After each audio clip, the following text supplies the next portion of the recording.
Bijar. Bebas. Bos. Pegi. Tanya Us. Bang pra peradilan bang. Pegi. Putusan bang, putusan ini bebas bang. Siapa yang nanya nih? Boleh nanya aja, tapi satu-satu nanya. Tanggapannya tentang kesalahan dari pihak penyidik setelah menetapkan Pegi jadi tersangka, padahal belum pernah dipanggil sebagai saksi, tapi sudah ditetapkan sebagai tersangka. Berarti kita Belum tahu nih dibebaskan atau tidak, nanti masih putusan pengadilan. ya kan keputusan pengadilan pra peradilan sudah jelas tadi kan bahwasanya gugatan pra peradilannya Pegi dikabulkan. Artinya Pegi dinyatakan lepas dari posisi jeratan persangkaan, jeratan penangkapan, jeratan penahanan. Nah, dia lepas nih, diputus lepas dan dia harus bebas demi hukum, begitu. Kan begitu putusannya. Jadi sudah sampai di situ bahwasanya Pegi hari ini juga sebenarnya harus dilepaskan. Karena putusannya kan inkrah. Putusan pra peradilan itu kan berkekuatan hukum tetap pada saat dibacakan dan diputuskan. Jadi sekarang ini Pegi statusnya sudah bebas, begitu. Bebas murni bang. Bebas murni dong, begitu. Nah, pertanyaan tadi, kenapa ada kesalahan penyidik begitu? Jawabannya adalah penyidik bisa salah. Jangankan penyidik, kita manusia kan bisa salah kan gitu. Nah, kita anggap penyidik lagi salah nih. Penyidik mana? Penyidik Polda Jabar. Salah apa? Ya salah dalam prosedur. Salah dalam prosedur bagaimana? Dalam prosedur penanganan perkara melalui tata cara hukum acara pidana. Begitu. Begini, ini perkara sudah 8 tahun. Sudah pernah putus inkrah. Bukti-bukti sudah pernah dimasukkan ke pengadilan, sudah dipegang jaksa buktinya, sudah dilihat hakim buktinya. Setelah inkrah ada yang DPO, tapi bukti-bukti ini mungkin dikembalikan lagi ke pihak penyidik polisi. Apakah disimpan? Kita belum tahu. Nah, harusnya ketika press conference si Pegi pada waktu itu oleh Polda Jabar itu ditunjukkan nih buktinya ini. Itu baru bukti-bukti formal yang utama. Tapi dalam press conference kan itu tidak ada. Itu satu. Yang kedua, persoalan saksi. Saksi juga tidak ada yang menyatakan bahwasanya si Pegi lah orang inilah pelakunya. Karena saksi tidak ada kan berarti dua sistem pembuktian kan nggak ketemu. Bukti utama tidak ada, saksi-saksi juga tidak ada. Tapi Pegi ditangkap dengan alasan apa? Dengan alasan dia DPO. Tapi Pegi yang mana? Belum tahu. Gitu. Yang dapat Pegi Setiawan karena kira-kiranya begitu. Nah, penyidikan ini kemudian menjadi tidak berjalan baik. Kenapa? Karena salah dalam prosedur. Prosedurnya apa? Harusnya kan ada tahap-tahapnya. Tek baru tangkap. Tapi ini kan prosedur gini, ada film rame 1 bulan kemudian tangkap. Nah, itu udah salah prosedur. Namanya tergesa-gesa. Artinya polisi gegabah dalam menangkap seseorang. Tidak dilandasi oleh bukti-bukti yang kuat lagi, tidak dilandasi oleh saksi-saksi, hanya dilandasi oleh apa? Ini identitasnya si Pegi ini.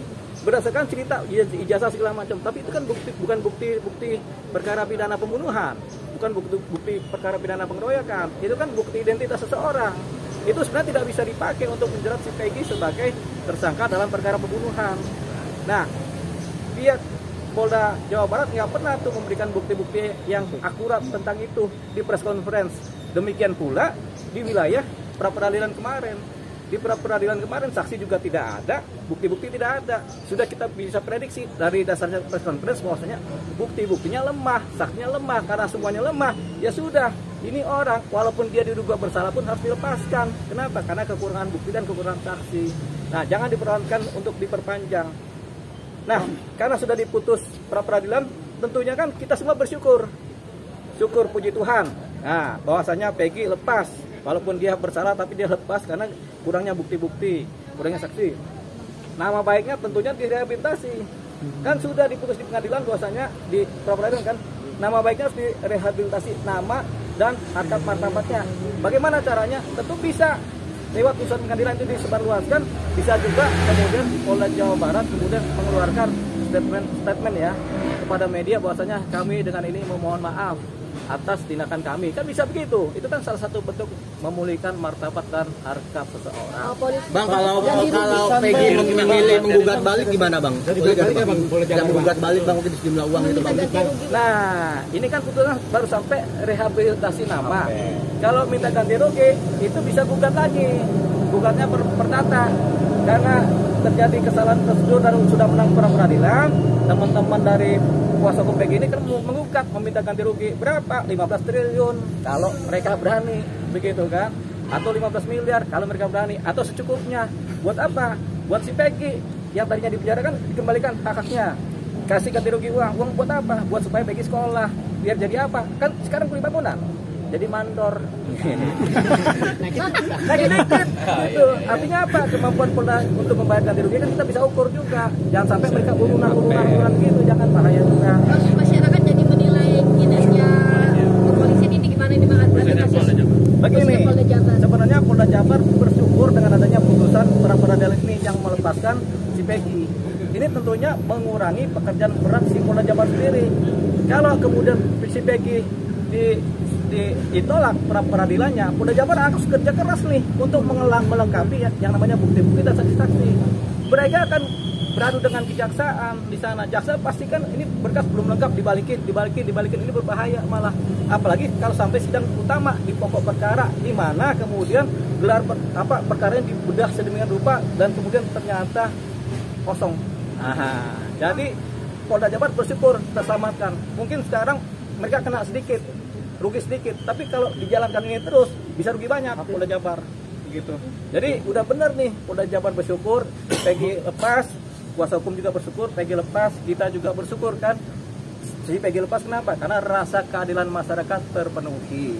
Paling tidak 70%, 80% masyarakat yang meributkan ini kemudian menjadi tenang. Kenapa? Karena sudah ada rasa keadilan, dapat keadilannya.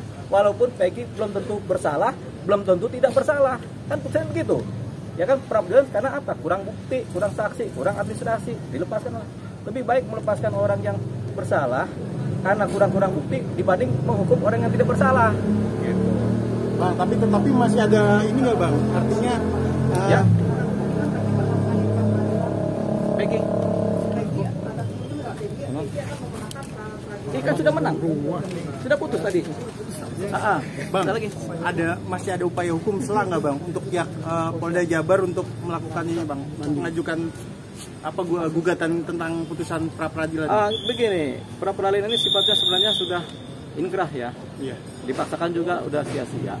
Sebenarnya kita bicara tadi kan, polisi bersyukur aja deh udah putus nih, jadi nggak banyak kerjaan gitu. Walaupun rugi dikit nggak apa-apa kan gitu. Nanti kan ada perkara-perkara lain yang bisa ngebantu memperbaiki citra polisi di Polda Jawa Barat. Tapi kan dengan ini agak tercoreng dikit Bang. Biasa kita juga coreng banyak juga aman-aman aja gitu. Jadi biasakan kita sedikit tercoreng atau tercoreng, yang penting kita masih bisa hidup. Bisa kemudian kita menampilkan sisi terbaik lagi kan begitu. Bilang untuk evaluasi juga untuk tim. Tentunya untuk evaluasi juga. Jadi evaluasi buat Polda Jabar khususnya. Makanya kenapa kita lihat kenapa kok Kapolri diem-diem aja nih perkara. Karena Kapolri juga ngeri juga nih kan. Perkara kalau dia campur-campur repot juga gitu kan. Udah biarin jalan begitu aja deh. Kan gitu. Udah benar Pak Kapolri. Berarti diduga nih terburu-buru Polda Jabar atau gimana nih Bang? Tergesa-gesa, bukan terburu-buru, tergesa-gesa merespon suatu kejadian yang viral, yaitu film Vina. Bang, ini nih Bang dari BAP awal kan masih ada 3 lagi.